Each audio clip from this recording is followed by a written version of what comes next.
I'm multitasking on the morning dog walk. Today we're going to talk about the scientific principles behind training.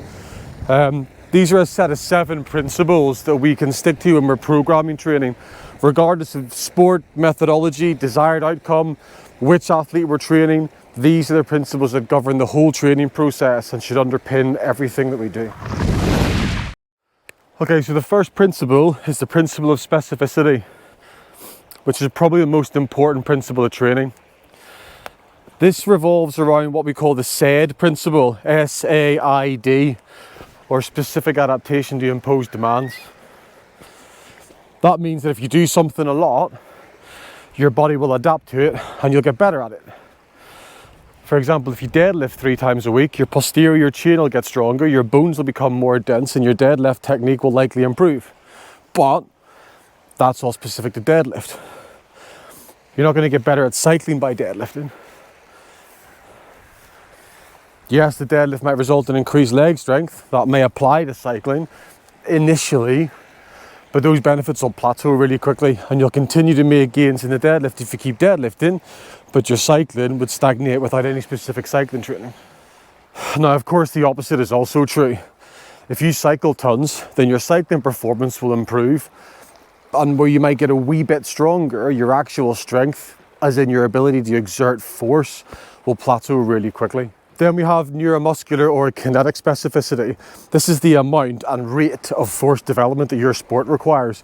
So do you have to generate massive amounts of force quickly, or does it require highly skilled movement patterns where the direction of movement and the motion of your joints is paramount? Finally, we have mental or psychological specificity. If your sport involves the need to be able to perform in states of extreme tiredness, where your mind needs to keep your body going despite the want to stop, have you trained this ability? If you haven't, you need to. So there's a lot of aspects of specificity that we need to account for. That being said, general training supports specific training. That means that the training for any given specific sport does not always look like that sport. You're not always going to go rock climbing, for example, to get better at rock climbing. It might be that we need to go through a muscle building phase to develop the prerequisite strength that we can then convert into power and perhaps even speed on the rock face to get better at rock climbing. That muscle building phase won't look like going rock climbing. That wouldn't be the most efficient or effective way of doing that, but it is still a positive and necessary stage of the training process as long as it supports a specific outcome for the desired sport. Okay, so our next principle is overload. Your training has to be significantly stimulating to prompt any adaptation. Your body adapts to new loads.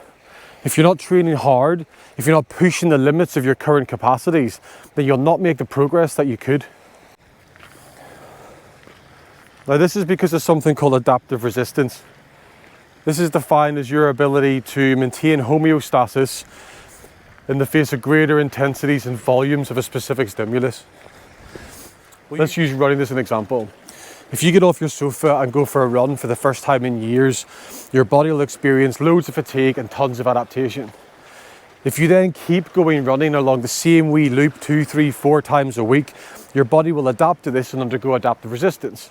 Essentially, that running loop is no longer enough to significantly stimulate any adaptation in your body.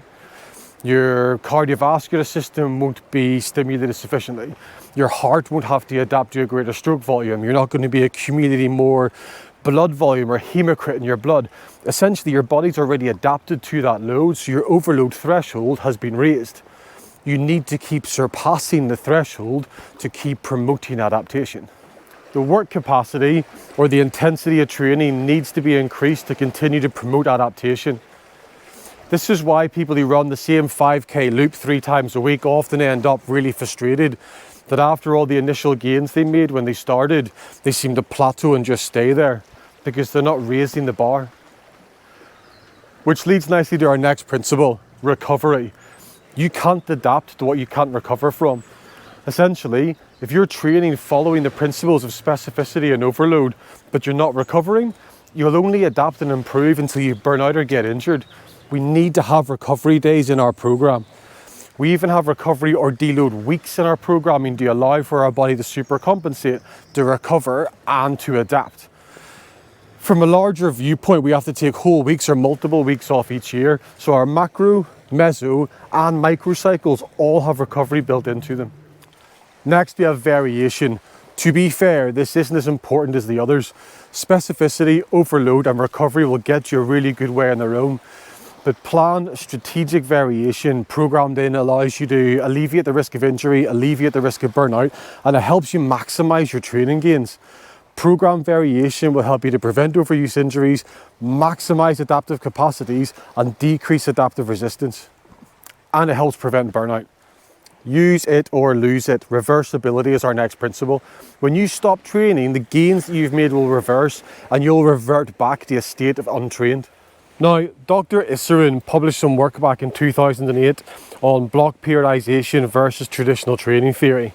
He detailed the residual training effects of different motor abilities. So we have aerobic endurance, maximal strength, anaerobic glycolytic endurance, strength endurance, and maximal speed. Each of these has a different residual effect. Now it's clear from this that the two that last the longest are aerobic endurance and maximal strength. If you don't do any training, you start to lose a good bit of each of these after about 30 days. That's loads. You could go without strength training for a month and still maintain quite a lot. But conversely, you can see that max speed falls off after only 5 days. Next, we have individualization. Some of the individual factors that should be taken into account when designing a training program include things like a biological age, how old is the athlete, their training age, so how long have they been training, their gender. There's loads of evidence that males and females respond differently to training. For example, women tend to be able to train at a higher percentage of their 1 rep max than men, and women can often tolerate a higher volume of greater intensity. Of course, that also includes having to take into account a woman's monthly cycle. Genetic abilities. Is an athlete primarily fast twitch or slow twitch? Do they rely more on force production or reactive abilities?